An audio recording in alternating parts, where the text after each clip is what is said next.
Hey everyone, want to design stunning t-shirt graphics in minutes? Today I'll show you how to create a professional t-shirt art using Ideograms AI. No design skills needed. Let's get started. First, go to Ideogram AI and log into your account.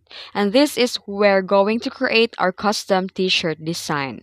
Then here you'll see a prompt box. Write your prompt. Describe your t-shirt design idea. You need to be specific about the style, theme, and colors. And once done typing your prompt, you're going to scroll down and explore the extra options. You can choose your aspect ratio, style, color, or even a turbo mode for faster result. And once done, click generate and wait for a few seconds and your t-shirt graphic will appear.